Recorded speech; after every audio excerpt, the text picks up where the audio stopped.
안녕하세요. 오늘은 성경일독 25강 사무엘상 1장부터 10장까지 하겠습니다. 명절 잘 지내셨죠? 여러분 많이 이렇게 밀린 거 많으셨더라고요. 많은 분들이 들으셨고 또 제가 며칠 쉬었다 보니까 여러분이 보고 싶더라고요. 여러분은 저 안 보고 싶으셨겠지만 네. 자, 오늘 이제 일상으로 돌아왔죠. 여러분이 이제 다시 일상으로 요 이 땅 시작입니다. 사무엘상도 시작입니다. 우리 사사기에서 그 레위 지파들의 타락 이런 거 보고 또 사사기 끝부분에 등장한 그 레위인의 타락은 신기하게도 에브라임 산지에서 다 일어났어요. 17장 1절, 19장 1절.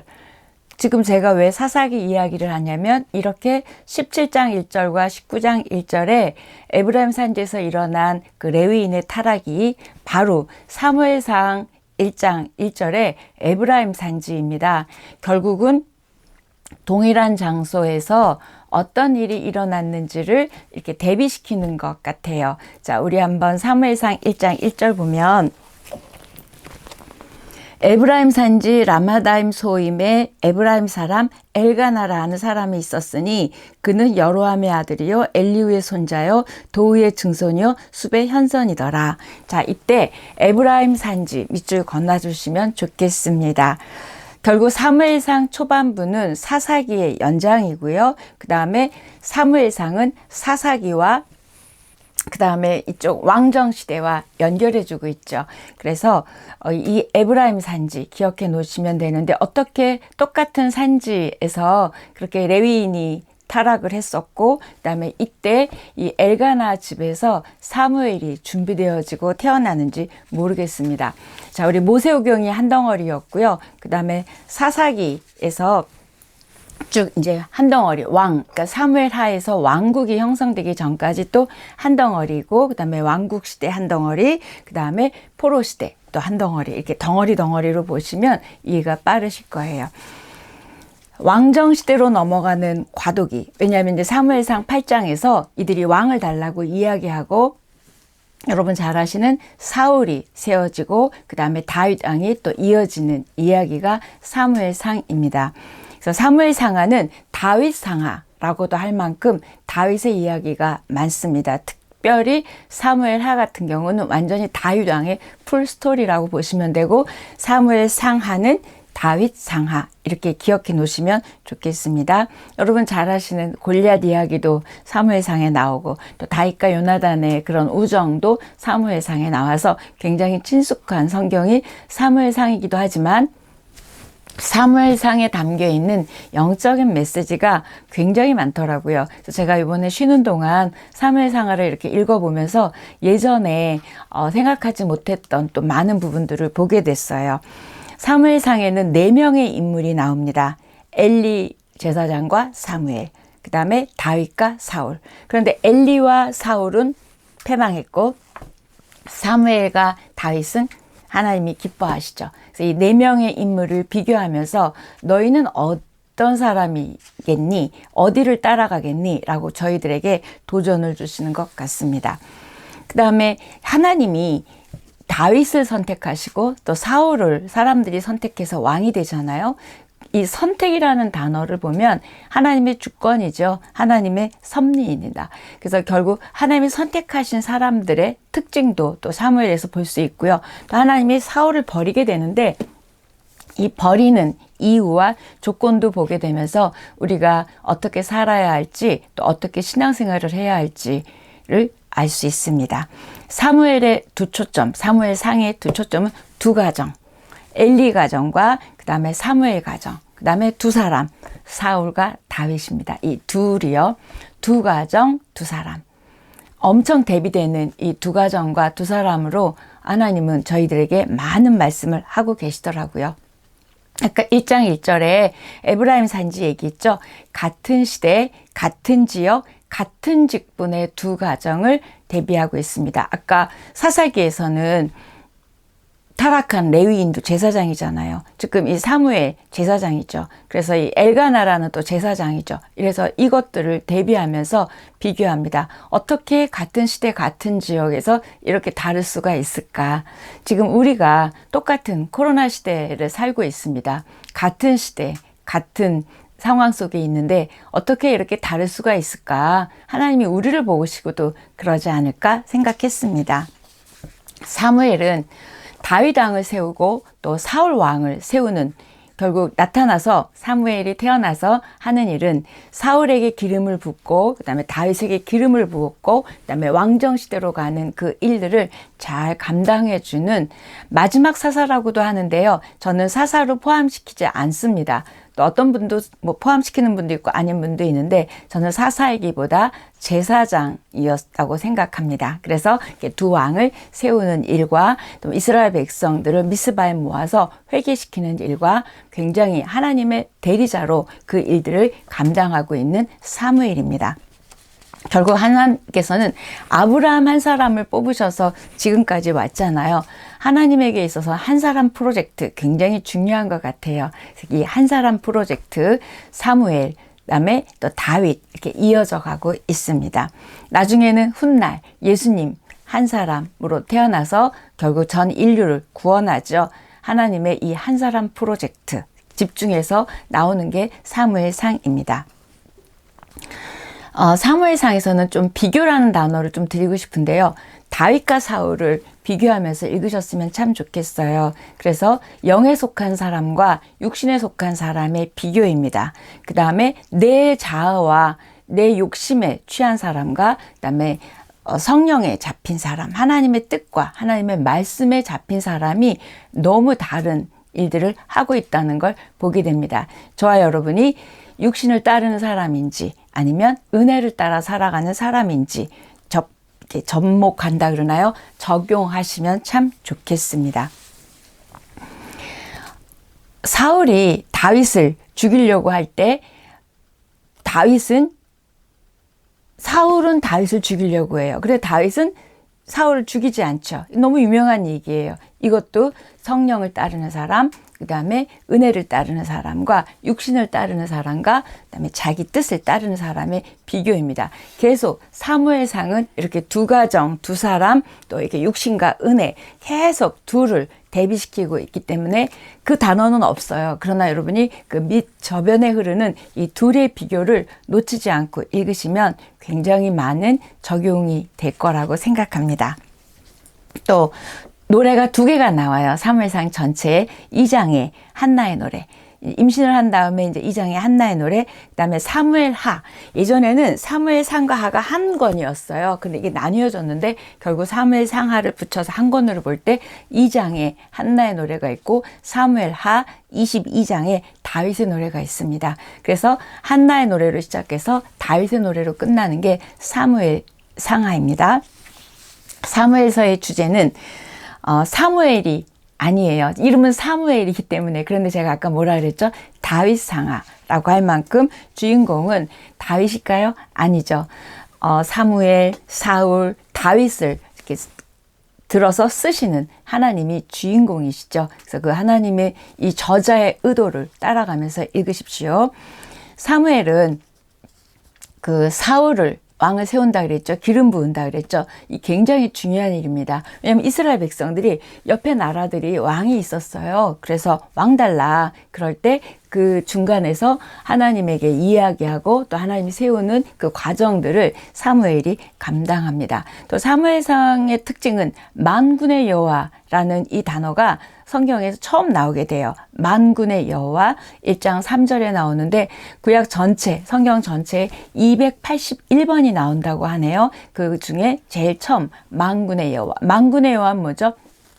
싸워서 이기고 통치하시고 다스리시는 그런 하나님을 말할 때 만군의 여호와라고 하죠. 선지자이기도 하고 사사이기도 하고 제사장이기도 한 이 세 가지 직분을 가진 사람이 사무엘이었어요. 근데 우리 예수님이 선지자이기도 하고 그 다음에 왕이기도 하고 제사장이기도 했죠. 그래서 사무엘도 예수 그리스도의 예표다라고도 얘기하고요. 또 다윗도 예수 그리스도의 예표입니다. 사울은 당연히 아니겠죠. 자, 1장입니다. 아까 우리 1장 1절은 읽었어요. 자, 어디 산지 중요하죠. 그 집에 엘가나라는 제사장 집이 나옵니다. 왜 사무엘상을 한나로부터 시작할까? 그쵸? 한나가 임신을 못하잖아요. 그런데 성경은 임신 못하는 이야기 많다고 제가 말씀드렸잖아요. 이건 뭐냐면 특히 이 사무엘상에 한나가 처음 등장한 건 그때 그 시대, 사사시대에는 영적인 생명이 잉태되지도 않고 영적인 생명이 태어나지 않았어요. 결국 영적 불임의 시대를 나타내는 게 한나였습니다. 근데 이 한나가 기도해서 임신을 하게 되잖아요. 결국 이건 뭘 서막이냐면 이렇게 이제 영적으로 그 깜깜했던 암흑 시대는 끝나고 이제 하나님 앞에 돌아가고 하나님이 일하시기 시작한다는 게 이 한나의 불임과 한나의 임신이라는 이걸 가지고 하나님이 이어져 가고 있습니다. 영적 불임의 시대였습니다. 그래서 이때 이 영적 암흑기 때 기도하는 이 제사장 가정이 있었고 이 한나라는 여인이 있었어요. 근데 불임의 이야기가 성경에 많이 나오지만 이렇게 계속 아무 말 없이 기도하는 여인은 한나밖에 없는 것 같아요. 다른 이야기는 오래 기다리다가 다른 짓도 하고 뭐 이렇게 많은 일들이 있었는데 한나는 끝까지 묵묵히 기도합니다. 그래서 이 한나의 집중을 좀 해서 보시면 좋겠고요. 1장 11절에 보면 한나가 서원 기도를 합니다. 우리 간절히 기도를 할 때 하나님 주시면 내가 드리겠습니다. 이렇게 얘기해요. 근데 아직 임신이 되지 않았는데 18절에 보면 한나의 얼굴에 근심이 없어졌대요.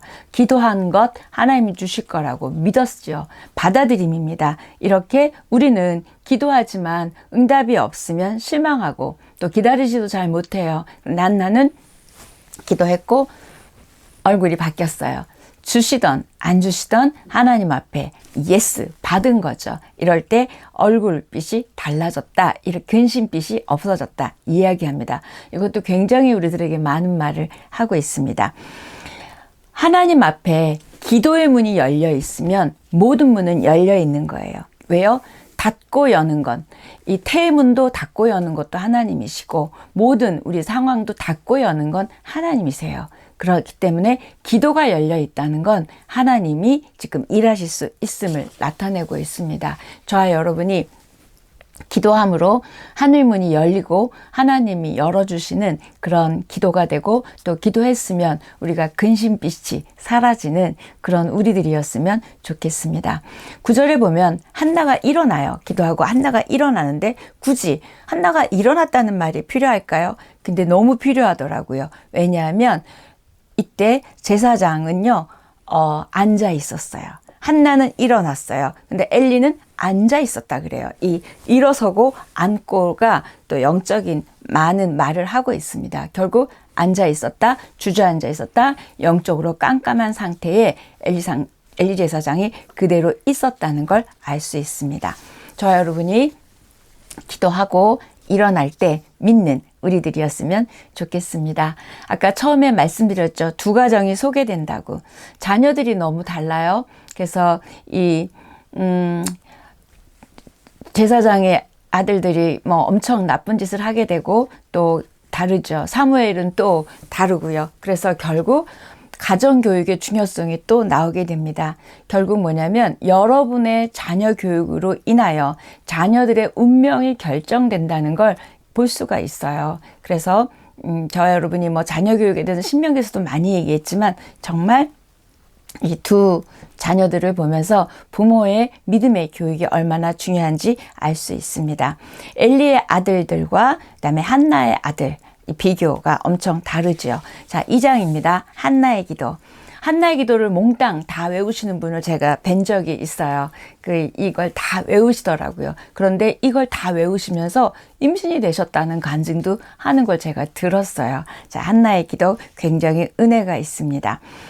자, 하나님이 주시지 않은 것, 응답되지 않은 것에 우리는 집착해요. 그런데 한나는 그렇지 않고요. 하나님이 주신 것에 만족하고 또 주시지 않은 것에 감사하고 있습니다. 그래서 한나의 기도 잘 보시면 되고요.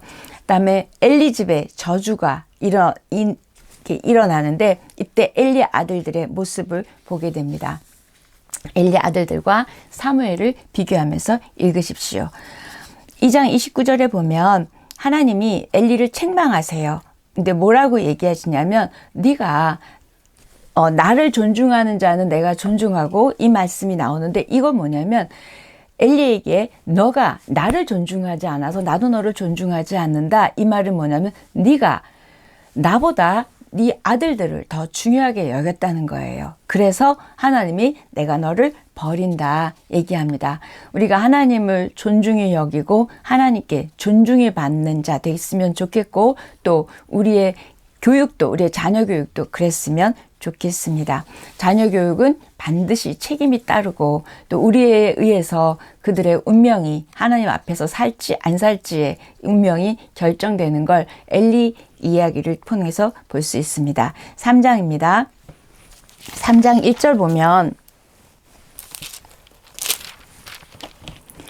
아이 사무엘이 엘리 앞에서 여호와를 섬길 때에는 여호와의 말씀이 희귀하여 이상이 흔히 보이지 않았더라. 이때 3장 1절에 말씀이 희귀하여, 밑줄 그세요.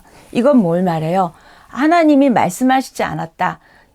이 이야기는 그 시대의 영적 상태를 나타낼 수 있어요. 아무도 하나님의 음성을 듣지 않았고, 아무도 하나님의 음성을 듣지 않았을 뿐만 아니라 찾지 않았다는 뜻이죠. 그런데 이때 누구에게 음성이 들리죠? 사무엘에게 들립니다. 결국 하나님 앞에 깨어있는 자에게 들린다. 이때 들렸다라는 얘기는 이제 하나님이 일하시기 시작했다. 누구에게? 하나님 앞에 깨어있는 자에게. 그래서 3장이 그런 이야기고요. 그런데 묘하게도 들은 이야기가 엘리 집의 심판에 대해서 이야기합니다. 자, 4장입니다. 4장은 빼앗긴 언약궤예요. 이때 아벡 전투라는 게 나오는데요. 이때 전투를 하면서 법궤를 빼앗겨요. 이게 누구랑 싸울 때죠? 블레셋과 싸울 때 이 법궤를 빼앗기게 됩니다. 근데 이들이 왜 법궤를 빼앗길까? 법궤가 있으면 법궤를 바라보고 우리 요단강도 건너고, 법궤는 하나님의 임재를 나타내는데 왜 법궤를 가졌음에도 이들이 전쟁에서 질 뿐만 아니라 그 법궤를 빼앗겼을까? 이들은 믿음으로 그 법궤를 갖고 나갔던 게 아니라 부적처럼 이거 갖고 나가면 이길 거라고 생각했던 그들의 불신앙과 하나님을 존귀히 여기지 않는 그들을 보시고 하나님께서 빼앗기게 허락하신 거예요. 그래서 4장에서 법궤가 빼앗깁니다. 그러면서 4장에서 뭐라 하냐면 하나님의 영광이 떠났다. 이가봇이라는 말씀이 나오면서 4장 22절 영광이 떠났기 때문에 또 엘리 제사장 며느리가 아기를 낳다가 죽게 되는 이야기부터 영광이 떠난 이후의 일들이 이어지게 됩니다. 법궤의 의미를 상실한 채, 하나님을 믿는다는 의미를 상실한 채, 내가 기도했으니까 하나님이 나를 사랑하니까 일거가 되는 게 아니라 진심으로 하나님의 말씀의 능력, 하나님의 사랑의 능력을 믿을 때 그것이 능력이 되는 걸 이 법궤가 빼앗긴 사건을 통해서 저희들에게 말씀하고 있습니다. 결국 하나님에 대한 경외, 하나님에 대한 사랑 없이 이렇게 할 때는 하나님이 듣지 않으신다는 거예요. 그래서 영광이 떠나고 홈리와 비느하스 두 아들이 죽게 되고 언약궤마저 빼앗기는 슬픈 장이 4장입니다. 5장입니다. 5장, 6장은 법궤를 찾아오는 이야기예요. 자, 블레셋 사람들이 전리품으로 법궤를 가져갔어요. 그러니까 그걸 자기네들의 신상 앞에다 갖다 놨어요. 뭔가 이제 좋은 일이 있을 거라고 생각했겠죠. 그런데 이 블레셋의 신이 다곤 신인데 다곤 신 앞에다 이 법궤를 놨습니다. 그랬더니 하나님께서 이 다곤 신상을 무너뜨리고 그 다음에 종기로 재앙을 내리게 됩니다. 결국 뭐예요? 블레셋 사람들이 섬기는 니네 신, 하나님 앞에 아무것도 아니라는 걸 보여주게 되죠. 그러니까 이 블레셋 사람들이 이거 치워라 그럴 거 아니에요. 그래서 이 다곳의 신당에 있던 법궤가 가드로 갔다가 에그론으로 갔다가 이렇게 옮겨지는 이야기가 5장입니다. 이 법계에 대한 또 메시지가 굉장히 많고요. 하나님이 이 다곤 신전을 무너뜨리는 거 보면 굉장히 신이 나죠.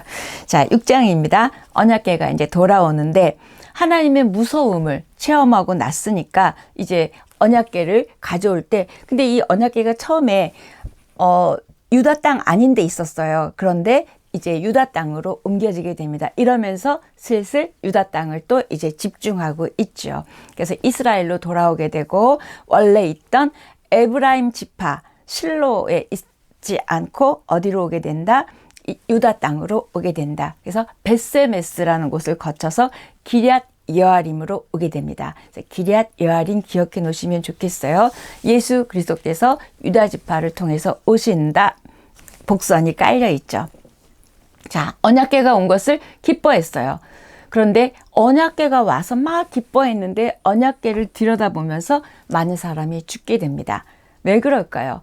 그들도 법궤를 대하는 태도가 이제 법궤 왔으니까 잘 되겠구나, 이런 의미겠죠. 하나님 경외하지 않음이겠죠. 적절한 경외를 표하지 않았기 때문에 죽게 됩니다. 그래서 기럇 여아림 사람들이 언약궤를 옮겨다가 보관하게 되고 20년 동안 그곳에 있게 되는 이야기가 6장입니다. 7장은 미스바에서 누가? 사무엘이 대각성 집회를 열게 되는 이야기. 7장 3절에도 보면 사무엘이 이스라엘 온 족속에게 말하여 이르되 만일 너희가 전심으로 여호와께 돌아오려거든, 지금 멀리 있다는 뜻이죠. 이방 신들과 아스타롯을 너희 중에서 제거하고 너희 마음을 여호와께로 향하여 그만을 섬기라. 그리하면 너희를 블레셋 사람의 손에서 건져내시리라. 여기서 중요한 단어, 제거하고 향하고 섬기라. 밑줄 딱 끄세요. 돌아오려면 제거해라. 하나님 믿는데 부적합한 것들 다 제거해라. 산당을 제거해라. 우상을 제거해라. 우리도 마찬가지죠. 하나님을 믿는데 부적합한 것들 다 제거해라. 하나님을 향해라. 하나님을 섬겨라. 이야기합니다. 그러면 블레셋에서 건져내겠다는 이야기는 너의 가장 올무 같은 그 어려움 속에서 내가 너를 건져내리라 라고 이야기하고 있습니다. 이스라엘 백성이 미스바에 모여있다, 이 소식을 듣고 블레셋 사람들이 이스라엘을 치러 옵니다. 거기 모여있어? 그럼 한꺼번에 다 죽일 수 있겠구나 했겠죠. 치러 옵니다. 이때 하나님이 도와주셔서 이스라엘이 이깁니다. 큰 우레를 이 블레셋 사람들에게 발하여서 블레셋 사람들이 지게 하는 이야기가 7장이고, 그때 하나님이 이기게 하신 걸 기념해서 돌을 세우고 에벤에셀, 여러분 많이 들으셨죠? 잘 아시죠? 여기까지 도와주셨다. 도움의 돌 에벤에셀을 미스바와 센 사이에 세우게 되는 이야기가 7장입니다. 8장, 사무엘이 사사처럼 제사장 이런 걸로 다스리는 동안 나라가 참 평안했어요. 그런데 이제 사무엘이 노년에 자기가 이제 나이가 들어갈 때 자기가 세운 두 아들이 재판을 공정하게 하지 않는 걸 나타나는 게 사무엘상 8장입니다. 이때 8장 3절에 보면 이스라엘 사람들이 아들들이 그 모양이니까 사무엘에게 왕을 요구합니다. 이때 그 왕을 요구하는 이야기를 듣고 사무엘이 부정적인 반응을 나타내죠. 그리고 사무엘이 하나님께 물어봅니다. 그랬더니 하나님이 참 묘한 말씀을 하세요. 그들이 너를 버려서 왕 달라 그런 게 아니라 나를 버린 거다. 내가 다스리고 내가 그들의 왕이 되는 것을 거부한 것이다 라고 8장 7절 8절 이야기합니다. 중요한 말씀이에요. 여러분도 하나님이 여러분의 왕이신지, 아니면 여러분이 그 왕이신 하나님을 거부하면 하나님이 어떻게 하시는지를 이제 이스라엘 백성들을 통해서 이야기하고 계세요. 그래서 하나님은 이들이 왕을 세우는 걸 좋아하지 않으셨어요. 나를 왕으로 여기지 않는다는 뜻으로 받으셨기 때문에. 그래서 이건 하나님이 그러니까 왕을 세운다는 건 악이라고 생각하신 거예요. 왜? 세상 사람들이 하는 것처럼 세상의 왕을 요구한 거죠. 그런 이야기들이 있습니다. 그래서 8장 5절, 20절 집중해서 읽으시면 되고요. 결국 내 힘으로, 우리들 힘으로 스스로 살 테니까 하나님 좀 저리 가 계세요. 이런 의미로 하나님은 받으셨어요. 그런데 왜 왕을 허락하셨을까? 이게 싫으시면서도 왜 허락하셨을까? 쫄르니까? 아니요. 물론 그럴 수도 있겠지만 그거보다는 왕을 세워서 너희가 그 세상적으로 세운 그 왕이 너희들을 지키고 너희들을 보호할 수 없다는 것을 깨닫는 거예요. 왜 그런 거죠? 아이들이 뜨거운 걸 만지려고 그럴 때 우리가 못 만지게 하는데 아이가 계속 울면 어떻게 해요? 손 딱 한 번 대주면 아기가 안 하죠. 하나님이 왕 달라 그러니까 주는 거예요. 그래서 안 되는구나. 왕 갖고 안 되는구나. 이걸 깨닫고 알게 하시는 거죠. 그래서 호세아 13장 11절에 이렇게 말씀이 있습니다. 내가 분노함으로 네게 왕을 주고 진노함으로 패하였노라. 이렇게 내가 화가 나서 준 거야. 이거예요. 한번 이 왕 갖고 해봐봐. 안 된다는 걸 깨닫고 나한테 다시 올 것이라는 걸 이야기하고 있습니다. 그래서 12장에 보면 이제 사무엘이 고별 설교를 할 때 그 내용이 들어가요. 하나님이 이걸 이렇게 해서 왕을 줬다. 그래서 12장 11절 12절 읽을 때 보시면 됩니다. 왕 세울 때 우리 신명기 17장에 있었죠.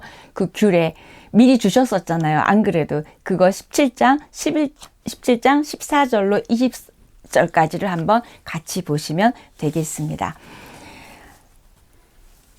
하나님은 우리가 다른 사람들처럼 되는 걸 안 좋아하시는 것 같아요. 그렇죠? 그들이 주변 나라에 왕이 있으니까 달라 그랬는데 안 좋아하시는 것 같아요. 그래서 우리는 구별되고 분리되고 다르기를 원하시는 거예요. 이들에게도 마찬가지입니다. 8장 초대왕 사울이 이제 세워지는 이야기인데요. 이때 암몬 족속을 물리치면서 사울이 신뢰를 받게 되죠. 여기까지 8장입니다. 하나님께서 그들이 달라고 할 때, 왕을 달라고 할 때 주잖아요. 그때 제가 생각하는 건 그런 거예요. 더 사랑하는 쪽이 지는 것 같아요. 하나님이 우리를 더 사랑하시기 때문에 지고 그 다음에 그걸 들어주시지만 결국 그걸 경험하면서 한계를 느끼고 하나님 앞에 돌아올 거잖아요. 여러분도 더 사랑하셔서 지는 거예요. 남편에게도 아이들에게도 우리가 더 사랑하면 더 지는 것 같아요. 하나님의 사랑을 제가 여기서 느꼈어요. 하나님이 져주신 것 같아요. 그래서 왕을 주는데 이때 이제 사울을 세우게 되죠. 사울은 암몬 족속을 물리치면서 백성들에게 신뢰를 받게 되고 그때 굉장히 겸손하게 왕이 됩니다. 그게 9장의 이야기예요. 그래서 9장 계속 이제 겸손한 사울의 이야기가 나오죠. 베냐민 지파에 기스라는 사람이 있다라고 9장 1절에 이야기되죠. 이 기스의 아들. 그래서 이 아버지 기스가 나귀를 잃어버려서 아들을 찾으러 보내죠. 그리고 찾다가 사무엘을 만나게 돼요. 누가? 사울이. 그래서 거기서 사울에게서 이제 기름 부음을 받게 되죠. 처음 사울 왕이 될 때 이렇게 겸손했지만 점점점 이야기가 진행되면서 사울의 이런 모습은 사라지게 되고 이제 엄청난 열등감과 비교와 분노와 이런 걸로 다윗을 죽이려고 하는 이야기가 이제 사무엘상 전체의 이야기죠. 이때 사울을 보면서 비교, 의식, 열등감 이걸 좀 생각하면서 여러분도 마찬가지예요. 누군가에게 열등감을 느끼거나 또 누군가랑 비교할 때는 결국은 뭘까요? 나의 연약함이나 나의 부족함을 우리가 인정하지 못할 때 그런 거예요. 그럼 나 이런 연약함이 있다. 그러면 저 사람은 저런 좋은 점이 있다. 이렇게 받으면 되는데 우린 이게 되지 않는 것 같아요. 자, 이거는 약간의 딴 얘기였지만 자, 10장입니다. 사울이 사무엘에게 기름 부음을 받습니다. 10장 1절이에요. 그 다음에 그때 기름 부음을 받을 때 여호와의 영이 크게 임하고 예언을 하게 됩니다. 근데 이때 참 신기한 말이 나와요. 변하여 새 사람이 되리라. 이런 말씀이 10장 6절에 나와요. 사울이 기름 부음을 받고 예언도 하고 그다음에 변하여 새 사람이 되리라. 우리 그런 말 많이 하잖아요. 변해서 새 사람이 됐다. 이게 여기에서 시작이 된 거예요. 그래서 사무엘상 10장 6절에 사울이 예전에는 그냥 그랬나 봐요. 그러니까 변하여 새 사람이 됐다. 이렇게 표현을 합니다. 그랬더니 진짜 다른 사람들이 이 사울을 보고 오, 사울이 저렇게 변해서 딴 사람이 됐어? 그럴 수 있어? 라고 이야기할 만큼 사울의 변화에 대해서 나와 있는 게 10장입니다. 그런데 이렇게 영이 임하고 하나님의 영이 임하고 변하여 새 사람이 됐잖아요. 그런데도 그것을 내면화시키고 그다음에 생활화시키고 내가 그렇게 붙잡혀 있지 않으면 하나님께 버림받게 된다는 걸 사울을 통해서 우리는 또 배우게 됩니다. 그리고 또 기름 부음 받았다고 당장 왕이 되지 않아요. 누구도 사울도 다윗도 결국 기다리죠. 그래서 얼마 후 이제 사무엘이 각 지파별로 사람들을 1000명씩 모아오라 그래서 미스바에 두 번째로 또 모이게 합니다. 총회를 여는 거죠. 그래서 그때 제비를 뽑아요. 누가 뽑힐까요? 당연히 사울이 뽑히겠죠. 그래서 이때 뽑힐 때 행구 뒤에 숨어서 있는 모습이 10장 중간에 쭉 이어집니다. 그래서 이때 사람들이 베냐민 지파, 쬐끄만 지파이기 때문에 인정하지 않고 또 우리 사사기에서 베냐민 지파의 일들이 있었잖아요. 그렇기 때문에 이를 인정하지 않으려고 합니다. 그러나 하나님께서 이 사울이 제비 뽑히면서 왕이 되는 이야기가 10장까지입니다. 여러분, 모처럼 이제 일상으로 돌아오셨으니까 오늘부터 밀리지 않고 새로 요이 땅 시작합니다. 오늘 10장까지 하겠습니다.